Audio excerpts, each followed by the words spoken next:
Assalamualaikum warahmatullahi wabarakatuh. Saya Suwanda Nurul Saputri, kelas MD1, NIM 2011-0025. Saya ingin menyampaikan sebuah materi yang berjudul kewajiban lancar. Untuk mempersingkat waktu, saya langsung memulai dan menampilkan materi tersebut. Kewajiban lancar, pengertian. Kewajiban adalah suatu tugas atau tanggung jawab untuk bertindak atau melakukan sesuatu dengan cara tertentu. Kemudian, klasifikasi. Kewajiban dapat diklasifikasikan menjadi dua golongan, yaitu kewajiban jangka panjang dan kewajiban lancar atau kewajiban jangka pendek. Jadi, kewajiban jangka panjang itu adalah kewajiban atau utang yang jatuh temponya itu lebih dari satu periode akuntansi atau lebih dari biasanya 1 tahun. Kemudian itu pelunasannya dengan menggunakan sumber bukan aktiva lancar. Nah, jadi maksudnya dalam transaksi pada utang jangka panjang itu hanya disertai jaminan berupa barang tidak bergerak. Misalnya jaminan berupa gedung atau tanah. Sedangkan untuk kewajiban lancar atau kewajiban jangka pendek itu, dia kewajiban yang penyelesaiannya itu menggunakan aktiva lancar dan masa pelunasannya itu 1 tahun atau 1 periode akuntansi. Kemudian ada jenis-jenis kewajiban lancar. Jadi yang pertama adalah utang dagang. Jadi utang dagang itu adalah kewajiban atau utang yang timbul dari kegiatan operasional perusahaan atau kegiatan normal perusahaan seperti pembelian barang dagang ataupun jasa.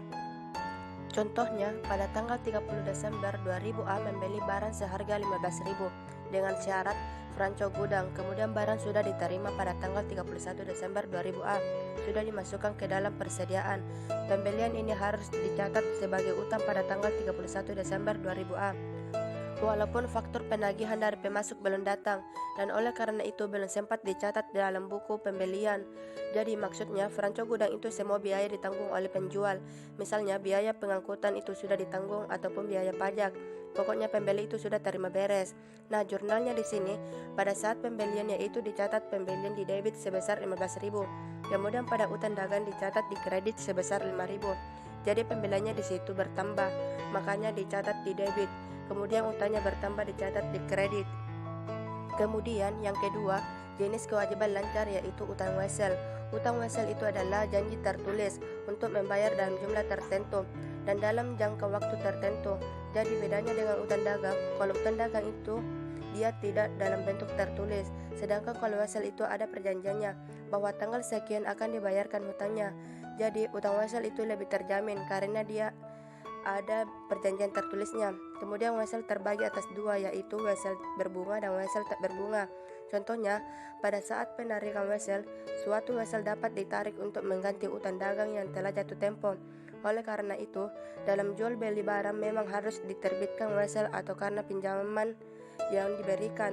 Wesel diterbitkan untuk menggantikan utang dagang yang jatuh temponya. Contohnya, tanggal 7 November 2000A, PT XYZ menarik wesel tak berbunga berjangka waktu 60 hari sejumlah Rp5.000. Wesel tak berbunga ini ditarik karena pembelian barang dagang kepada PT ABC. Ayat jurnal yang dibuat adalah pembelian dicatat di debit sebesar 5.000. Kemudian pada utang wesel dicatat di kredit sebesar 5.000. Di situ pembelian dicatat di debit karena bertambah. Kemudian utangnya juga bertambah maka dicatat di kredit. Selanjutnya, pada tanggal yang sama sebuah wesel berbunga 24% berjangka waktu 90 hari sejumlah 10.000 ditarik untuk PT PQR guna mengganti utangnya yang telah jatuh tempo. Maka ayat jurnal yang dibuat adalah, jadi jurnalnya di sini utang dagang dicatat di debit sebesar 10.000. Kemudian utang wesel dicatat di kredit sebesar 10.000. Jadi utang dagang dicatat di debit karena di sini utang wesel menggantikan utang dagang. Makanya di sini utang dagangnya dicatat di debit. Untuk dihapuskan ke dalam pencatatan diganti dengan utang wesel. Makanya di sini utang weselnya yang bertambah dicatat di kredit. Selanjutnya, pada saat pembayaran pada tanggal 6 Januari 2000B, wesel tak berbunga ditarik pada PT ABC akan jatuh tempo. Apabila pada tanggal ini wesel tersebut dibayar, maka ayat jurnal yang dibuat, pembayaran utang wesel dicatat di debit sebesar 5.000, kemudian pada bank dicatat di kredit sebesar 5.000. Jadi utang weselnya di sini berkurang, makanya dicatat di debit. Kemudian kasnya di sini keluar, maka dicatat di kredit. Kemudian, pada tanggal 5 Februari 2000B ganti wesel berbunga yang ditarik untuk PT PQR jatuh tempo. Pembayaran wesel ini serta bunganya sebesar 600 akan dicatat sebagai berikut. Nah, jadi di sini karena mengeluarkan kas untuk pembayaran utang wesel beserta bunganya, berarti jurnalnya utang wesel dicatat di debit karena utangnya berkurang sebesar 10.000. Kemudian beban bunganya senilai 600 bertambah jadi dicatat di debit. Kemudian kas yang dikeluarkan itu 10.600, maka dicatat di kredit. Jadi untuk perhitungan beban bunganya yaitu 24% kali 10.000 kali periode hasilnya itu 90 hari, berarti 90 per 360. Kenapa 360? Karena dalam 1 tahun itu 360 hari, jadi beban bunganya senilai 600. Kemudian bagian ketiga, jenis-jenis kewajiban lancar, yaitu utang lain-lain. Di sini utang lain-lain ada 5 jenis. Yang pertama itu utang beban, atau yang biasa disebut dengan beban yang masih harus dibayar, misalnya seperti beban gaji ataupun bunga. Kemudian yang kedua yaitu pendapatan diterima di muka. Pendapatan diterima di muka di sini contohnya pemilik sebuah pusat perbelanjaan yang menyewakan ruangannya kepada orang atau perusahaan lain. Anggaplah pada tanggal 1 Juli 2000 APT Adil Makmur yang memiliki karet shopping plaza menyewakan ruangannya seluas 50 meter persegi kepada toko laris untuk jangka waktu 2 tahun. Uang sewa sebesar Rp15 per meter persegi per bulan harus dilunasi pada saat perjanjian sewa ditandatangani. Jumlah sewa untuk 2 tahun adalah 50 kali 2 kali Rp15 kali 12, hasilnya Rp18.000. Jadi di sini karena dia Rp15 per bulan maka dikalikan dengan 12 karena perhitungannya untuk 1 tahun, kemudian dikalikan dengan 2 karena di sini masa kontraknya itu untuk jangka waktu 2 tahun, kemudian dikali dengan jumlah keseluruhan luas-luasnya di sini yaitu 50 meter persegi. Jadi dapatnya 18.000. Nah, jurnalnya di sini PT Adil Makmur menerima kas maka bank dicatat di debit sebesar 18.000 karena bertambah kasnya.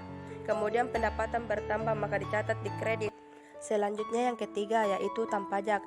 Perusahaan yang melakukan kegiatannya di Indonesia diwajibkan menghitung, memotong, dan menyetorkan pajak penghasilan yang dikenakan kepada pegawai, karyawan, buruh yang bekerja di dalamnya atas upah atau gaji yang mereka terima.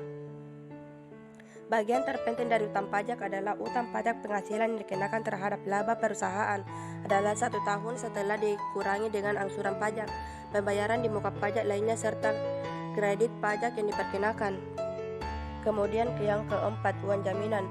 Uang jaminan ialah uang yang diterima perusahaan sebagai jaminan aktiva atau kegiatan yang dipercayakan kepada pelanggan. Misalnya seorang yang membeli minuman dalam botol harus memberikan uang untuk jaminan botol. Uang jaminan akan dikembalikan apabila botolnya dikembalikan. Selanjutnya yang kelima, utang kepada pemegang saham atau perusahaan afiliasi.